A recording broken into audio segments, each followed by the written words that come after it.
Hora de abrir bien los ojos, de estar preparados, de no distraerse ni un instante. Hora de oscuridad y de presagios.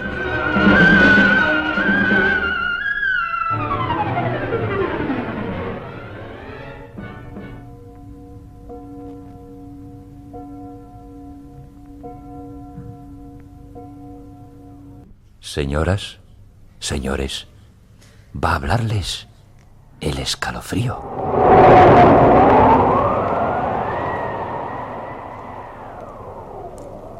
Buenas noches, amigos.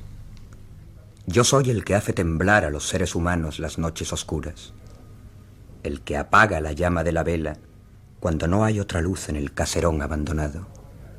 Yo soy el que pone los pelos de punta y la carne de gallina. El escalofrío, amigo de todos ustedes, en esta hora dedicada al terror.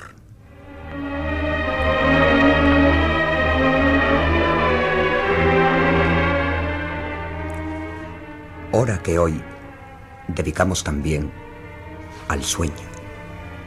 Un sueño que, por supuesto, provocará escalofríos en todos ustedes.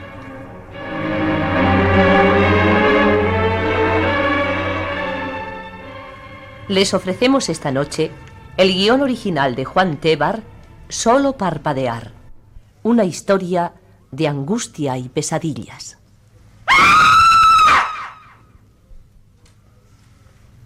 Soñar, sí. Soñar es un escape de la realidad. Soñar es también, a veces, un modo de continuar y repetir la realidad. Soñar es un vehículo inmejorable para vivir 1000 posibles absurdos y 1000 difíciles verdades. Está bien eso de soñar. Lo malo es que las más de las veces uno no es capaz de controlar sus sueños. Y el riesgo se recrudece cuando el sueño no resulta particularmente agradable y es de todo punto imposible escapar de él. De cualquier forma, la experiencia enseña que hay una llave para intentar huir de los sueños. Parpadear. Solo parpadear. Cerrar y abrir los ojos con violencia varias veces. Intentar hacerlo desde las profundidades del sueño. Así se ha conseguido en más de una ocasión dejar atrás una pesadilla. Pero ocurre una cosa. Si el sueño es particularmente ingrato, uno se decide entonces a parpadear violentamente y, a pesar de todo, el sueño, o lo que sea, permanece. Entonces, debe uno empezar a pensar que ha perdido facultades para dominar sus propias pesadillas, o que aquel horrible absurdo que nos ahoga, no es realmente un sueño. Una notable experiencia. Nuestro amigo de esta noche tuvo una experiencia similar que hoy nos toca contarles en nuestro rincón terrorífico del escalofrío. Y un servidor se despide de ustedes, rumbo a las tinieblas y al crujir de dientes. Buenas noches.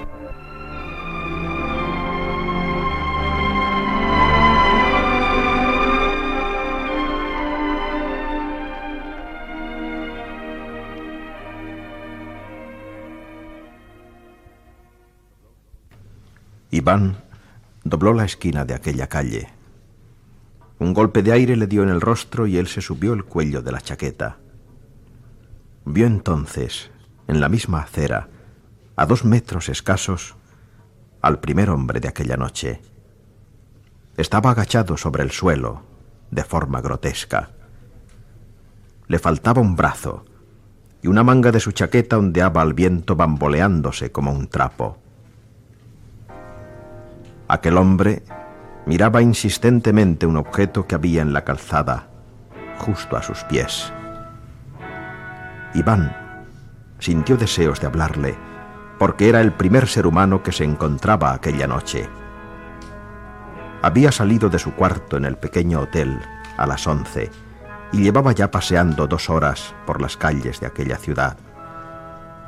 Hotel aparentemente vacío, calles solitarias, ciudad triste.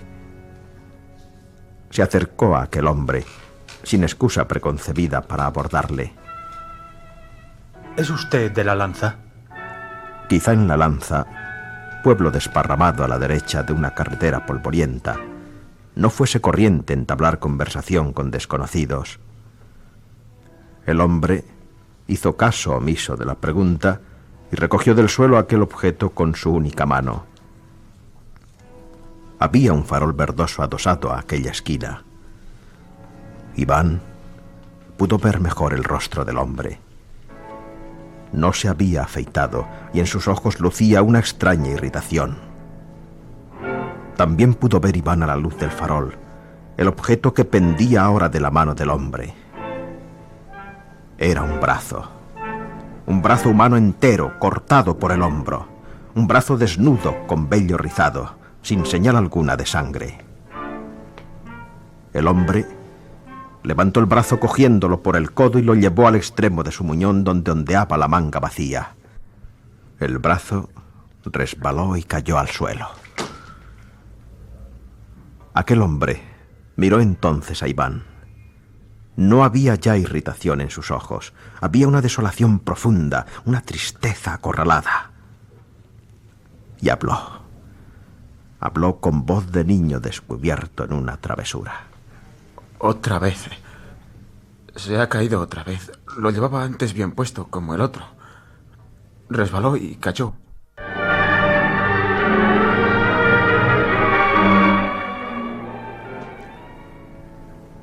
Iván se apoyó en un árbol para recobrar el aliento.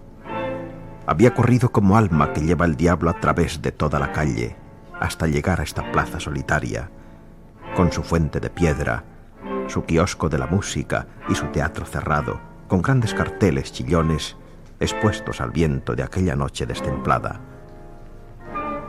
Antes de salir del hotel, había cabeceado un rato. De cualquier forma, aquel paseo de 2 horas por un pueblo solitario y la visión horrenda del brazo desprendido parecían prolongación de un sueño, o el mismo sueño en definitiva. Pero no. Estaba en La Lanza y debía allí esperar el ómnibus que a las 3 de la tarde le llevaría a su destino. En su reloj de pulsera las manecillas luminosas marcaban la 1:30 de la madrugada. Se pellizcó la mejilla. Vio luz en el piso bajo del teatro. Un letrero con pintura fosforescente anunciaba un bar. Estaba encendido. Iván hundió las manos en los bolsillos de la chaqueta y cruzó la plaza.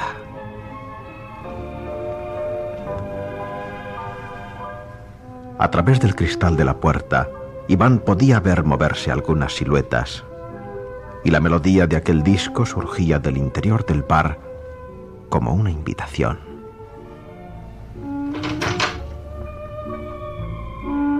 Todos le miraron, primero con desgana, luego como a un intruso. En una fracción de segundo, los 2, 3, 5 parroquianos de la taberna habían salido a la plaza. A Iván le pareció advertir en remolinos semblantes crispados, miradas torvas. El último abandonó el local renqueando.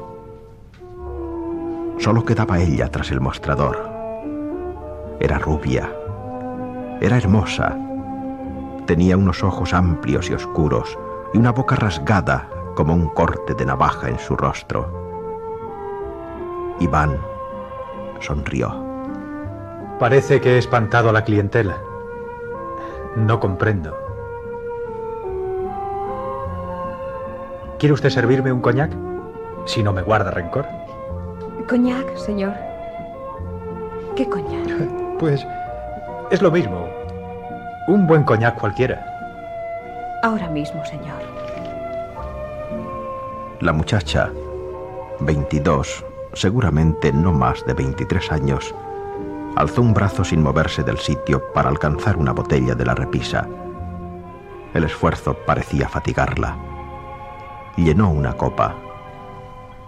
¿Es corriente en la lanza tener abierto hasta tan tarde?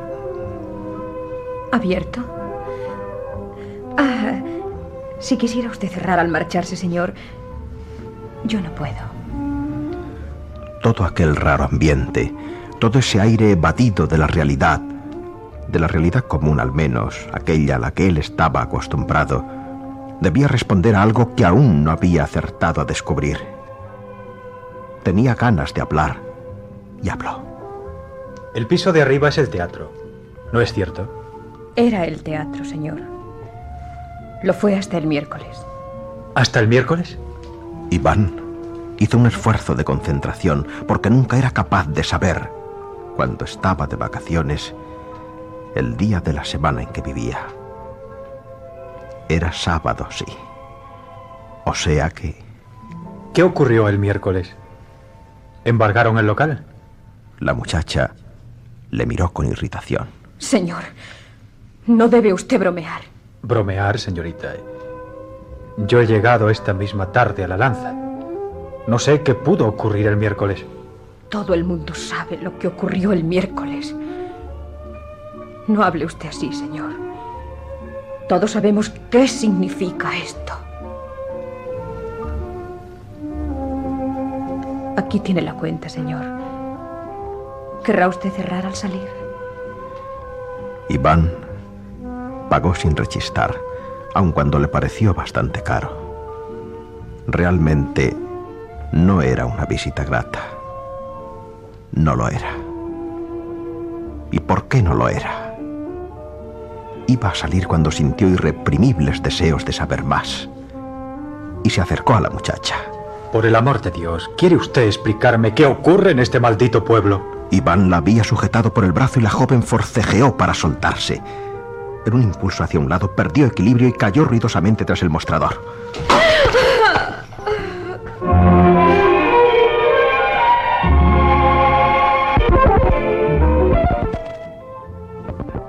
Iván se apoyó en la barra y dobló sobre ella el torso. ¿Se ha hecho?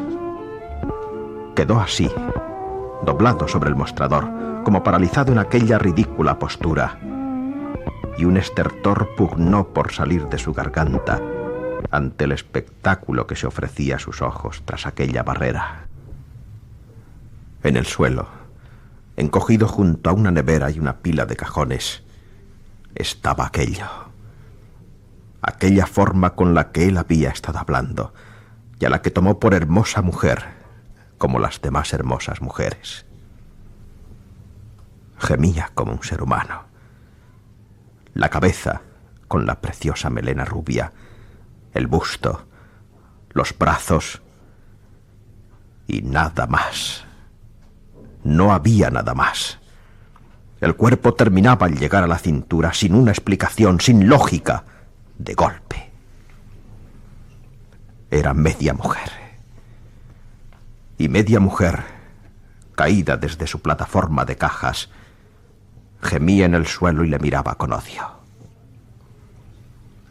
Iván salió a la plaza, oyendo aún el llanto entrecortado de aquel guiñapo, huyendo de él.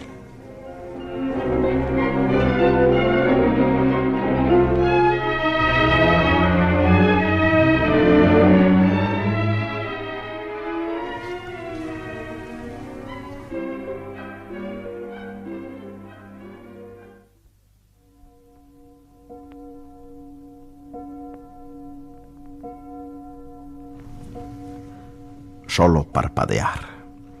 Cerrar fuertemente los ojos y luego parpadear. Si aquello era una pesadilla, solo con parpadear violentamente lograría despertarse. Lo sabía. Más de una vez, preguntándose durante un sueño si aquello era o no realidad, había conseguido escapar y encontrarse en la cama junto a su mesilla cargada de libros o en el diván del tren amodorrado. Si parpadease intencionadamente, podría despertarse, pero si no era un sueño. El terror le atenazaba la garganta. Se intentaba fruncir los párpados y no ocurría nada. Le horrorizó aquella posibilidad. Encendió un cigarrillo y a la luz del mechero descubrió fugazmente un campo sin árboles. En alguna parte se escuchaba el murmullo de un río y las campanadas del reloj fueron sólidas, sonoras, profundas.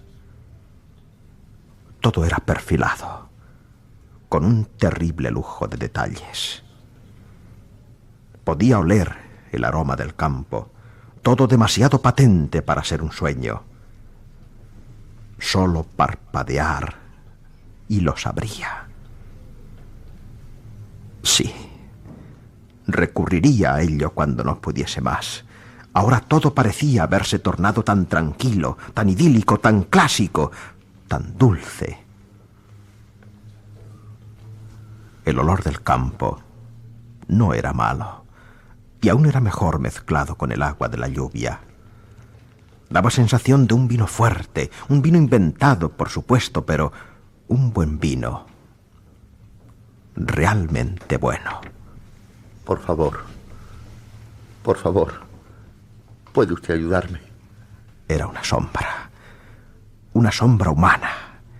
Daba traspiés como un borracho. El aroma del prado, aquel buen vino del aire, se mezcló de pronto con el olor inconfundible de la ginebra.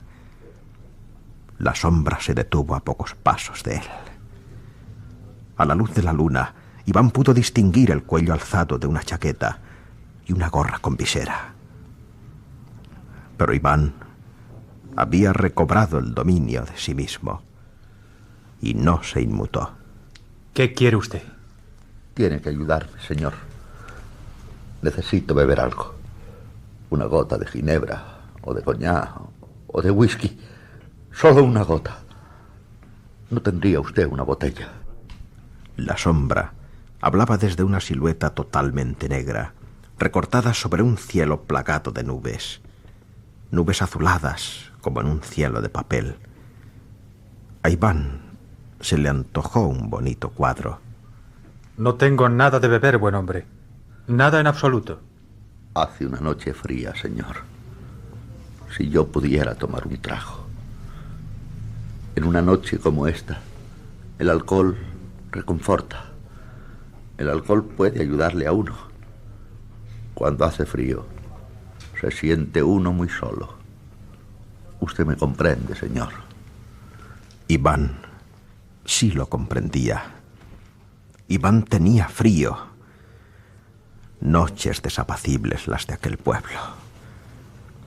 Y también Iván llevaba toda la noche sintiéndose solo. Le hubiera gustado de veras tener alguna bebida que ofrecerle. ¿Botella? No. No acostumbro a llevar botellas encima. Pero si quiere venir conmigo a tomar una copa. Se acordó del bar de la plaza, de aquella mujer partida colocada sobre los cajones como un robot sirviendo mecánicamente tras el mostrador. Pero viva. Viva con medio cuerpo desprendido. Una gota de sudor resbalaba despacio por su frente. Pero si quiere venir al hotel... No, al hotel tampoco. ¿Dónde estaba el hotel, además? No sería capaz de volver a encontrar el camino. Y quién sabe qué diablos encontraría allí. Era todo tan asfixiante, tan absurdo. De cualquier forma, necesitaba compañía. Estaba claro que la necesitaba. Como aquel hombre. ¿Y por qué no? No, señor. Yo no quiero acercarme al pueblo. Mi hijo, señor. Ayer por la mañana, cuando escuchábamos la noticia desde la ventana, un militar mutilado lo explicaba a gritos en la calle. Mi hijo tiene 12 años. Continúe. Siga usted. ¿Qué pasa? ¿Qué demonios ocurre en ese pueblo? En este pueblo, señor. Desde el miércoles ocurre lo mismo en todas partes. Lo ha dicho la radio. Y el militar lo dijo a todo el pueblo. Él venía de otra comarca, huyendo. A Iván se le empezó a nublar la vista. Se acercó a aquel hombre y apoyó una mano en su brazo. El hombre estaba sollozando. Iván sintió necesidad de luz, de algo que iluminara aquella oscuridad tenebrosa. Ya no olía a buen vino y su tranquilidad se había esfumado con aquel aroma. El aliento a ginebra de aquel tipo le rozaba, le poseía como un contacto viscoso. Sintió náuseas. Encendió el mechero. Mi hijo, señor, 12 años. Su cabeza se dobló sobre su cuello como la de un muñeco de trapo. Y luego se fue abajo, a la calle. La cabeza fue rodando por la cuesta como una pelota. Sin sangre, señor. Como todo. Rodando como un balón. La cabeza. Mi hijo, señor.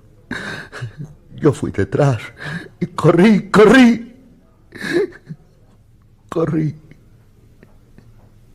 Y vine al prado, señor. Él era un buen muchacho y tenía vacaciones en la escuela.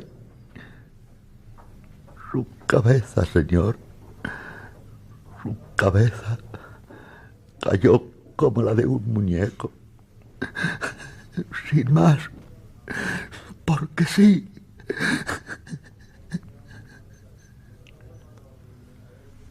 A la luz del mechero, al amparo de aquella llama de gas que surgía nítida y recta en la noche, Iván miraba fascinado el rostro de su interlocutor.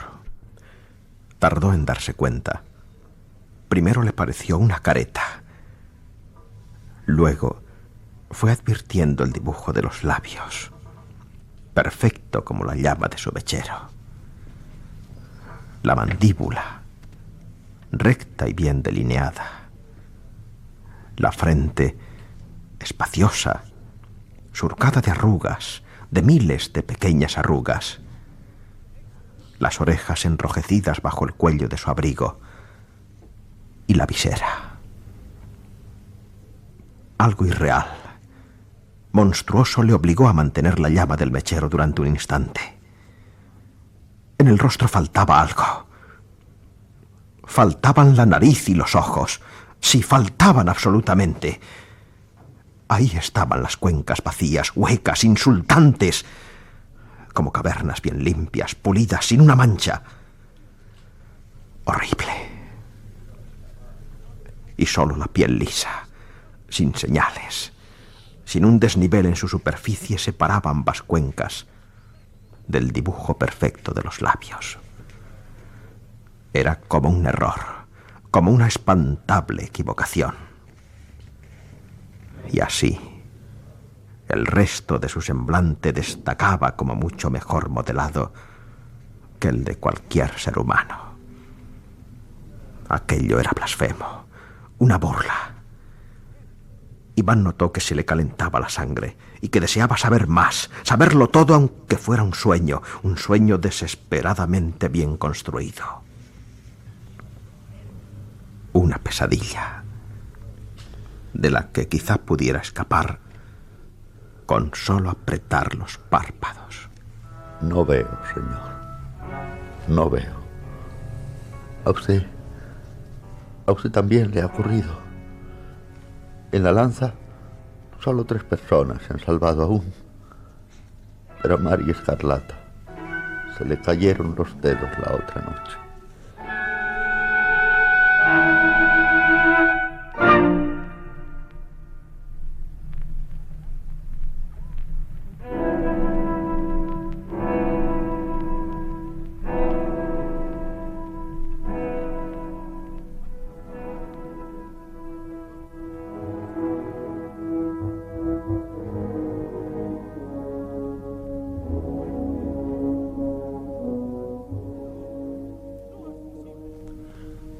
Amanecía, lenta, señorialmente, sin brusquedad ni aspavientos. Iván estaba tumbado en la hierba húmeda. El sol ya aparecía rojo y enorme sobre las colinas. En otra ocasión, hubiera pensado que todo aquello era hermoso. ¿Había dormido?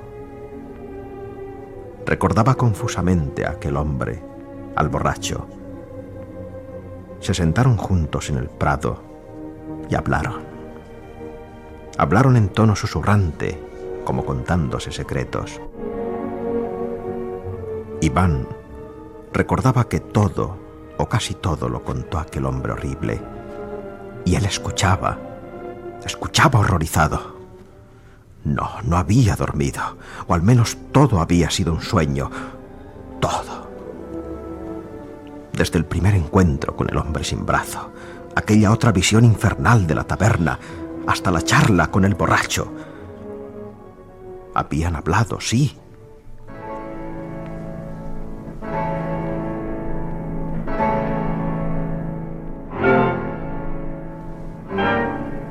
Es el fin del mundo, señor.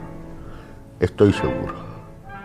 Desde el miércoles, en todo el planeta, los hombres se descomponen en vida. Todo se acaba. El cuerpo va haciéndose pedazos. Perdemos nuestro cuerpo poco a poco, señor, sin dolor, pero lo perdemos. ¿Y qué puede hacer un ser humano que va perdiendo a trozos el cuerpo? ¿Qué puede hacer, señor, aunque conserve la vida en ese estado? ¿Quiere usted decir que esto ocurre en todo el mundo? No solo aquí, en La Lanza, sino en todas partes. El miércoles empezó todo. En la cañada, un pájaro descubrió una cabeza humana. Era la de Mois, el cartero. Dicen que la cabeza aún sonreía y tenía un cigarrillo entre los labios. Uno de esos cigarrillos largos y delgados que fuma Mois, el cartero. Unos chiquillos vieron la cabeza y dieron la noticia. El pájaro aquel picó el despojo durante toda la mañana y no cesó de graznar. Atrajo a una bandada de cuervos. Fuimos todos a casa de Mois y allí estaba, en la cama, sin cabeza y vivo, absolutamente vivo. Pidió que le matáramos, pero nadie se atrevió a hacerlo.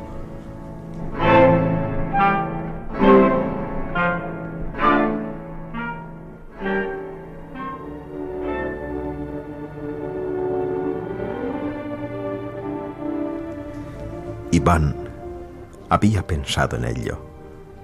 Desde el miércoles, él había estado de ómnibus en tren, de vagón en coche hasta hacer escala en La Lanza, donde cogería el enlace definitivo hasta su destino. Había reflexionado durante el viaje en muchas cosas. Cosas suyas, problemas personales. Pero nada había advertido de aquella noticia monstruosa que le daban ahora. Nada hasta la noche pasada en que toda aquella galería de horrores se le presentó de golpe, sin avisar.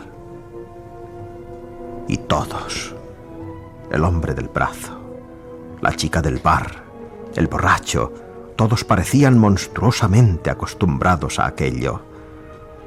Bien es cierto que sollozaban y se indignaban, pero ya lo habían aceptado como una realidad. No parecía que ninguno pensara en la posibilidad de un mal sueño. Entre el prado y el pueblo cruzaba la carretera. Una cinta polvorienta dando entrada a La Lanza, pueblo ahora dorado bajo el sol, escondiendo su secreto absurdo. Oh, no era posible. Todo aquello tenía que ser una pesadilla. Solo parpadear.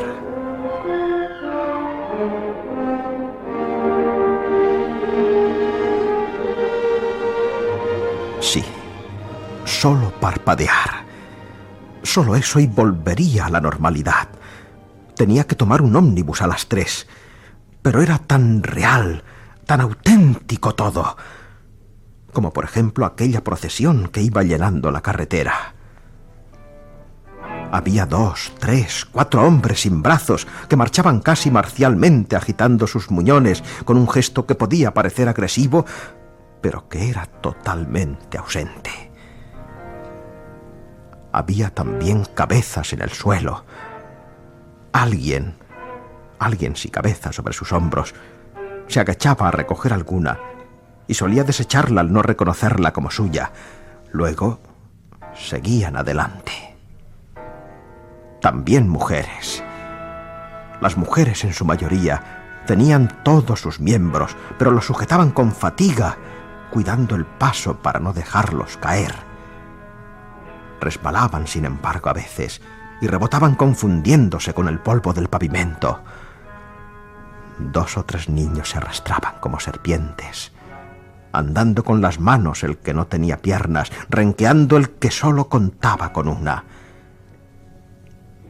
Un anciano, alto como un roble, con larga barba patriarcal, vestido a la usanza militar, con un viejo capote venido a menos, encabezaba el grupo. Parecía estar entero. Solo cuando Iván pudo verle de espaldas, advirtió que la cabeza estaba totalmente abierta por detrás, dejando al descubierto la masa encefálica como a través de una gran ventana. Era un grotesco y horrible desfile. Una línea en correcta formación de despojos humanos, de medios seres, de pedazos de hombre. Más parecía un mercado de carne. Un desordenado escaparate de casquería. Una visión del apocalipsis. Iván sintió frío. Y el nuevo día había amanecido brillante y acogedor.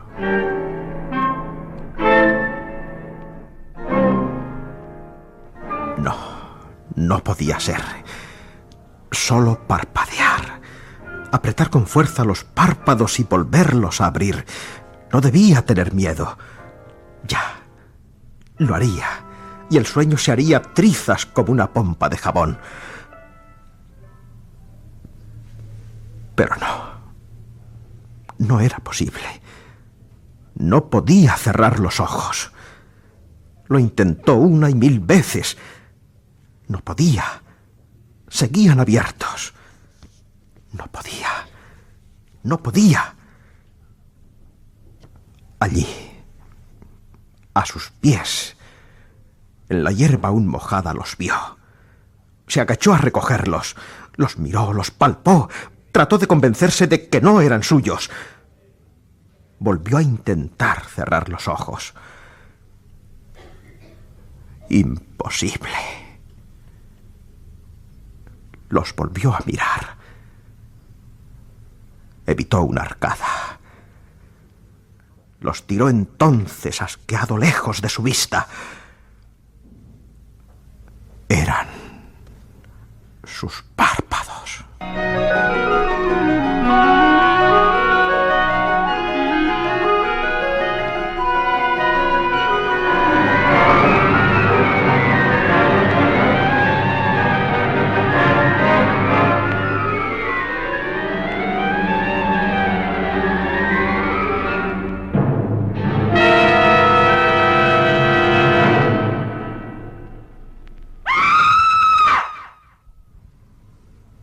Ya pasó todo. Descanse. Ya no hay peligro por ahora. Hoy fueron sus intérpretes Pilar Quintana, Francisco Martínez, Joaquín Dicenta, José María del Río y Pablo Jiménez como narrador. Montaje musical, Gloria Contreras. Efectos especiales, Gonzalo Corella.